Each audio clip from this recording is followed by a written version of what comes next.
Everyone, welcome to my YouTube channel English literature zone. आज की video में हम लोग ग्रीम्स लॉ को पढ़ेंगे, जो कि काफ़ी सारी यूनिवर्सिटी के लिए काफ़ी इंपॉर्टेंट क्वेश्चन है। बट टीएमबीयू के लिए नॉर्मली पता है, टीएमबीयू, मिथिला और एक दो यूनिवर्सिटी है जिसमें काफ़ी इंपॉर्टेंट क्वेश्चन है। चलिए वीडियो शुरू करते हैं। वीडियो जो है काफ़ी ईजी लैंग्वेज में होगा और वीडियो के थ्रू अगर आपका हेल्प होता है, वीडियो आपके सिलेबस का है, तो प्लीज़ आप लोग वीडियो को लाइक कीजिएगा, चैनल को सब्सक्राइब कीजिएगा और कमेंट करके बताइएगा वीडियो आपको कैसा लगा। तो और इंग्लिश ऑनर्स के स्टूडेंट के साथ शेयर भी कीजिएगा, जो भी पार्ट 1 में है या जिनके ये सिलेबस का है। तो चलिए वीडियो शुरू करते हैं। Grimm's law is discovered by great German linguistic, महान जर्मन लिंग्विस्ट। ग्रीम्स लॉ जो कि लॉ है हम लोग का, डिस्कवर्ड यानी उसको खोजा गया था बाय ग्रेट जर्मन लिंग्विस्टिक, महान जर्मन लिंग्विस्टिक यानी भाषाविद के द्वारा, जिनका नाम है जैकोब ग्रीम। ठीक है। हु वॉज ए फिलोजिस्ट, फिलोजिस्ट यानी भाषा के वैज्ञानिक थे। ज्यूरिस्ट, अब ज्यूरिस्ट का मतलब क्या होता है? जो कि लॉ बनाने वाला हो, लॉ बनाने में एक्सपर्ट हो, वो होता है ज्यूरिस्ट। एंड फॉल्क्रिस्ट यानी गीतकार थे। एंड उसके बाद his full name was Jacob Ludwig Karl Grimm. उनका पूरा नाम ये था, जैकोब लुडविग कार्ल ग्रीम। ठीक है, ध्यान रखिएगा, ये सब ऑब्जेक्टिव के लिए इंपॉर्टेंट है कि ग्रीम्स लॉ का पूरा नाम क्या है, क्योंकि कुछ नहीं पता है कि ऑब्जेक्टिव में कब क्या आ जाए। फिर आगे है ग्रीम्स लॉ। अब ग्रीम्स लॉ क्या है उसको समझेंगे। It shows the systematic relation, यह मतलब ग्रीम्स लॉ क्या दिखाता है? सिस्टमैटिक रिलेशन, एक व्यवस्थित संबंध दिखाता है बिटवीन कॉन्सोनेंट। अब वोवेल और कॉन्सोनेंट तो पढ़े हैं, जिसमें कॉन्सोनेंट 21 होता है, वोवेल 5 होता है। तो वही consonant in Germanic language and consonant in other Indo European language, मतलब अदर इंडो यूरोपियन लैंग्वेज और जर्मेनिक लैंग्वेज के बीच में क्या दिखाता है? सिस्टमैटिक रिलेशन दिखाता है, मतलब व्यवस्थित संबंध। Language stating what phonetics change to place, यह दिखाते हुए या बताते हुए कि क्या फोनेटिक चेंज, मतलब उच्चारण में, उनके प्रोनाउंसिएशन में क्या चेंज आया है। ठीक है। इट ऑल्सो शोज दैट, यह भी दिखाता है दैट चेंज इन लैंग्वेज, कि लैंग्वेज में जो चेंज आता है, and in groups of language, और ग्रुप के जो लैंग्वेज के ग्रुप के समूह में, कम अबाउट ग्रेजुअली, वो धीरे धीरे आता है। And not as a result of random word change, सिर्फ एक वर्ड के चेंज होने से नहीं आता, जो कि धीरे धीरे आता है। ठीक है। फिर आगे this change was first formulate as a law, इसी चेंज को पहली बार एक लॉ के रूप में फॉर्मुलेट यानी बनाया गया था बाय वन जर्मन फिलोजिस्ट, एक जर्मन फिलोजिस्ट यानी वही भाषा विज्ञानी के द्वारा, नेम्ड जैकब ग्रीम्स के द्वारा इसी चीज को एक लॉ के रूप में बनाया गया। कब बनाया गया? इन 1822 में। The law formulated by Grimm, जो ग्रीम के द्वारा लॉ बनाया गया, कानून बनाया गया, has been named after him, मतलब उन्हीं के नाम पे रखा गया इस लॉ का नाम। And is hence familiarly known to the students of the history of English यानी इंग्लिश के इतिहास में स्टूडेंट्स के लिए ये किस नाम से जाने लगा? एज ग्रीम्स लॉ, मतलब इंग्लिश के हिस्ट्री ऑफ इंग्लिश में ये उन्हीं के नाम पे, ग्रीम्स लॉ के नाम पे स्टूडेंट्स के लिए जाना जाने लगा। Grimm discovered certain correspondence between some consonant sound, मतलब कॉरस्पॉन्डेंस यानी समानता दिखाते, सामंजस्य डिस्कवर किए हुए हैं, खोज किए हुए हैं। सम कॉन्सोनेंट, कुछ कॉन्सोनेंट साउंड, जैसे occurring in the words of classical language, जो कि क्लासिकल लैंग्वेज का वर्ड है, उसकी कुछ कॉन्सोनेंट साउंड के बीच में सामंजस्य दिखाते हैं, लाइक संस्कृत, लैटिन और Greek. And those of Teutonic language, और ट्यूटोनिक लैंग्वेज के बीच में, दोनों लैंग्वेज के बीच समानता या सामंजस्य दिखाते हैं कि क्या रिलेशन है, क्या संबंध है। Like Teutonic language like English and Gothic, मतलब किसके क्लासिकल लैंग्वेज जो हम लोग का संस्कृत, लैटिन और ग्रीक है, और ट्यूटोनिक लैंग्वेज जो कि हम लोग का इंग्लिश और गॉथिक है, दोनों के बीच में सामंजस्य, दोनों के कॉन्सोनेंट साउंड के बीच में सामंजस्य या समानता दिखाते हैं। फिर आगे है ग्रीम स्टेटेड दैट, मतलब ग्रीम ने कहा है कि there is regular shifting of certain series of Indo Germanic consonant sound in Teutonic, मतलब ट्यूटोनिक में ये जो इंडो जर्मनिक कॉन्सोनेंट है ना, व्यंजन ध्वनि की कुछ श्रृंखलाएं हैं, का नियमित स्थानांतरण हो रहा है, नियमित शिफ्टिंग हो रहा है, रेगुलर शिफ्टिंग हो रहा है, मतलब ट्यूटोनिक में शिफ्टिंग हो रहा है किसका? इंडो जर्मनिक कॉन्सोनेंट का। ठीक है। फिर आगे in order to illustrate this sound shifting, इसी मतलब साउंड शिफ्टिंग को समझने के लिए we can take words from the classical language, हम लोग कुछ वर्ड्स को लिए हुए हैं क्लासिकल लैंग्वेज, जैसे कि संस्कृत, लैटिन और ग्रीक से, as representative of Indo European consonant, जो कि रिप्रेजेंट करता है इंडो यूरोपियन कॉन्सोनेंट को, क्लासिकल लैंग्वेज जो कि संस्कृत, लैटिन और Greek. System is best preserved in this language, और ये तीनों जो लैंग्वेज है ना, मतलब संस्कृत, लैटिन और ग्रीक, ये बेस्ट प्रिजर्व्ड यानी बेस्ट प्रतिनिधित्व करता है इन दिस लैंग्वेज, इन लैंग्वेज का, ठीक है। फिर आगे इंडो यूरोपियन जो भी लैंग्वेज है उसका बेस प्रतिनिधित्व करता है मेन इन लैंग्वेज। फिर आगे है words from old English, words जो है जो भी शब्द है ओल्ड इंग्लिश और मॉडर्न इंग्लिश और Gothic may be taken to represent the Teutonic sound. ये सब का वर्ड का यूज किया गया है ट्यूटोनिक साउंड को रिप्रेजेंट करने के लिए, इंग्लिश, ओल्ड इंग्लिश और मॉडर्न इंग्लिश को, ठीक है।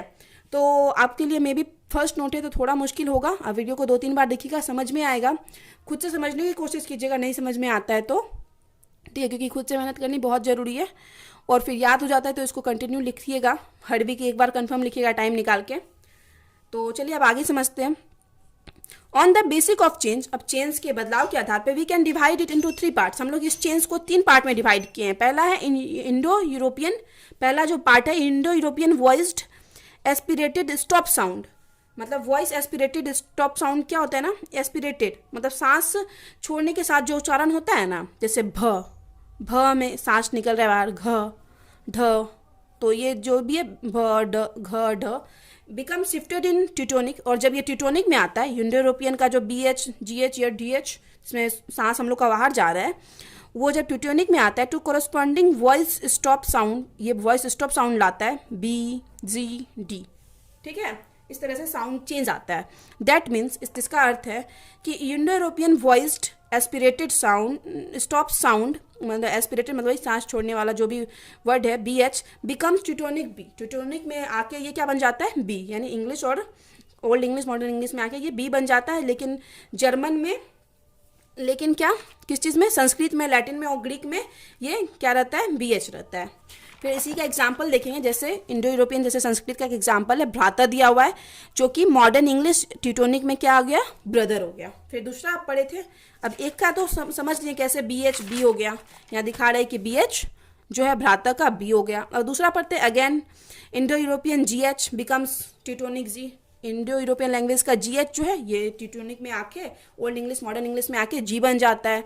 कैसे, तो इंडो यूरोपियन संस्कृत में स्टिक्स एक वर्ड है वो लिया गया संस्कृत का, तो वो मॉडर्न इंग्लिश में आके ट्यूटोनिक में आके स्ट्रिक बन जाता है। फिर थर्ड है, उसी में 3 हम एग्जाम्पल दिए हुए थे, BH B बन गया, GH G बन गया, DH BH B बन गया, GH G बन गया और DH D बन गया। तो ये तीनों चीज़ को हम वहाँ पे क्लियर किए हुए एग्जाम्पल के थ्रू। फिर अगेन है Indo European DH becomes Teutonic D। Teutonic में ये इंडो यूरोपियन का जो लैंग्वेज है ये D बन गया। जैसे है इंडो यूरोपियन संस्कृत का वर्ड है मध्य, और जो कि मॉडर्न इंग्लिश लैंग्वेज ट्यूटोनिक में क्या बन गया, मिडिल। DH किस में चेंज हो गया, D में, ठीक है। यही समझाया गया है। अब फर्स्ट लॉ को समझ गए कि क्या फर्स्ट अंतर था, अब दूसरे को समझेंगे, B नंबर का है the Indo European voiced stop sound. Voice stop sound है, वॉइस को रोकने वाला BG, ये इंडो यूरोपियन का है, जिसमें संस्कृत कौन कौन आ रहा है, संस्कृत लैटिन ग्रीक आ रहा है। तो संस्कृत लैटिन ग्रीक का जो है BG BDG are shifted in Teutonic. जब ये ट्यूटोनिक में जाता है ओल्ड इंग्लिश या फिर मिडिल इंग्लिश में मॉडर्न इंग्लिश में जाता है, टू कोरस्पॉन्डिंग वॉइसलेस साउंड्स, तो ये वॉइसलेस साउंड्स बनाता है PTK। दैट मीन्स इसका अर्थ है, आगे समझेंगे फिर एग्जाम्पल के through. Indo European B changing into Teutonic P। Indo European का B चेंज हो जाता है किसमें, P में। अब एग्जाम्पल के थ्रू इसको समझेंगे, जैसे लुब्रिकस है तो ये नॉर्मली स्ल्यूपन, ये नया वर्ड है वो बन जाता है, B चेंज हो गया P में, ऐसे दिखाया गया है। यही एग्जाम्पल था तो हम नॉर्मली यही लिखे हैं। Indo European D, Indo European का जो D है changing into Teutonic T, Teutonic के T में बदल जाता है। जैसे एग्जाम्पल देखते हैं, संस्कृत का श्वाडू एक वर्ड है जो कि इंग्लिश में स्वीट बन जाता है, यहाँ D T में चेंज हो गया, ठीक है। फिर अगेन है, ये 5-6 पेज का नोट्स है, कन्फर्म आपको लिखना है, ऐसे लिखना है कि कॉपी सुंदर भी लगे और फिर आपका कॉपी भी कवर अप हो। 32 पेज का होता है, तो स्किप मत करना, आंसर को छोटा मत करना और बार बार रिपीट करना, ताकि आप एग्जाम में सही लिख सको। मतलब बार बार रिवाइज करना, हर वीक एक बार जरूर लिखना, जो भी क्वेश्चन आपको याद हो जाता है एज ए रिविजन उसको एग्जाम में बिना कोई टेंशन के फिर लिख पाओगे। फिर है again Indo European G, again जो इंडो यूरोपियन वर्ड है G changing into Teutonic K, Teutonic के K में चेंज होता है। जैसे ये वर्ड है गेलू और ये गॉथिक में चेंज हो जाता है कालडास बन जाता है, और मॉडर्न इंग्लिश में ये कोल्ड बन जाता है। ये नॉर्मली उसी का वर्ड है, इसमें कोई चेंज नहीं है, ये कंफर्म आपको यही याद करना पड़ेगा। गेलू है और ये कालडास बन जाता है और ये कोल्ड बन जाता है सॉरी, मॉडर्न इंग्लिश में। फिर आगे हैं C नंबर में पढ़ देखते हैं, तो यहाँ पे दिखाया गया कि Z कैसे K में चेंज हो गया। फिर आगे Indo European voiceless stop sounds, Indo European का जो वॉइसलेस स्टॉप साउंड है, जैसे P T K become shifted in Teutonic, जब ये ट्यूटोनिक में जाता है to corresponding voiceless open sound, ये वॉइसलेस ओपन साउंड बनाता है, जैसे एफ टी और एच बन जाता है, ठीक है, पी बन जाता है एफ, टी बन जाता है टी एच, के बन जाता है एच।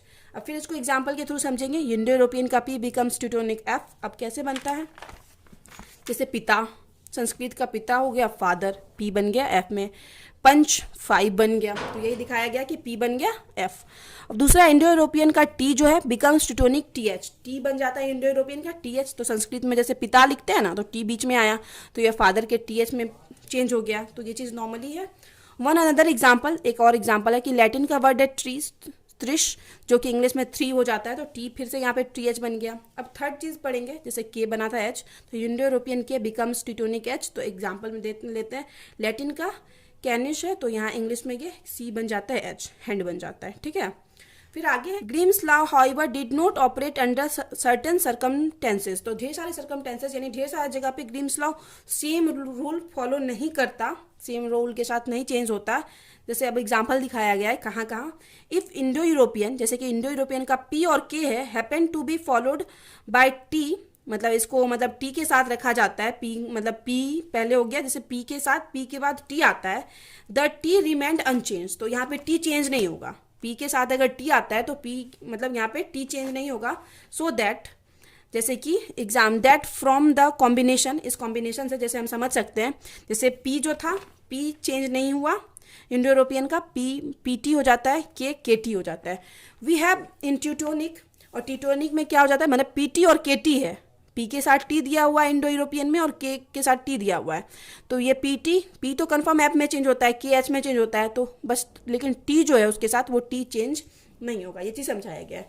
फिर अगेन फिर से है, if P T K were preceded by S, मतलब पी टी के पहले क्या होगा, एस होगा in Indo European, the combination remain unchange, तो यहाँ भी फिर कॉम्बिनेशन अनचेंज होगा, अगर टी के पहले एस होता है या पी के पहले एस होता है तो ये चेंज नहीं होगा इन ट्यूटोनिक में, जैसे स्टिग और स्टिग एग्जाम्पल दिया, संस्कृत में भी वही रह गया, एस रह गया, टी के पहले था तो यहाँ भी टी के पहले एस था तो सेम रह गया। दस वी सी, इस तरह से हम लोग देख सकते हैं that after the formulation of Grimm's law के बनने के बाद इट वॉज फाउंड दैट, ऐसा देखा गया है, मतलब पाया गया that there were certain apparent exception to it, कुछ इसका एक्सेप्शन भी है, मतलब अपवाद भी, अपेरेंट यानी अपवाद भी है, इन ए पेयर ऑफ वर्ड्स, जैसे कि आप वर्ड्स के पेयर के थ्रू फिर से समझाया गया, लाइक लैटिन का जो सेंटम वर्ड है, and 100 the correspondence between she K and H was according to Grimm's law, ये ग्रीम्स लॉ के अकॉर्डिंग तो चेंज हो गया, but there was no such correspondence, लेकिन यहाँ पे मतलब कोई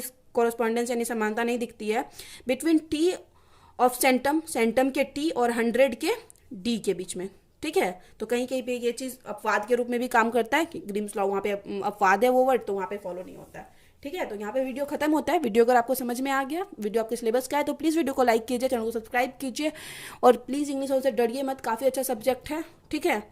तो और कमेंट करके बताइएगा इंग्लिश ऑनर से रिलेटेड या वीडियो से रिलेटेड कोई भी डाउट हो तो इंस्टाग्राम पे फॉलो करके आप वहाँ भी अपना डाउट क्लियर कर सकते हैं। इंस्टाग्राम का लिंक आपको चैनल के अबाउट में मिल जाएगा, वहाँ भी कोई वीडियो से रिलेटेड कोई भी टॉपिक पे डाउट हो तो आप वहाँ हमको फॉलो करके मैसेज कर सकते हैं, वहाँ आपका डाउट क्लियर कर देंगे, या फिर कोई भी इंपॉर्टेंट चीज़ हो तो वहाँ आप फॉलो कर सकते हो, ठीक है। या कमेंट में भी बोल सकते हो कोई क्या दिक्कत है इंग्लिश ऑनर से रिलेटेड कोई भी चीज़ पे। तो चलिए वीडियो यहाँ पे खत्म होता है। वीडियो अगर आपको अच्छा लगा, आपके सिलेबस का है, तो प्लीज़ वीडियो को लाइक कीजिए, चैनल को सब्सक्राइब कीजिए, और पार्ट 1 वाले जो भी बच्चे हैं उनके साथ शेयर कीजिए ताकि उनका भी हेल्प हो पाए। अगर आपको नोट अंडरस्टैंडिंग लगा है तो प्लीज़ वीडियो को लाइक कर दीजिएगा। मिलते हैं नेक्स्ट वीडियो में नेक्स्ट टॉपिक के साथ।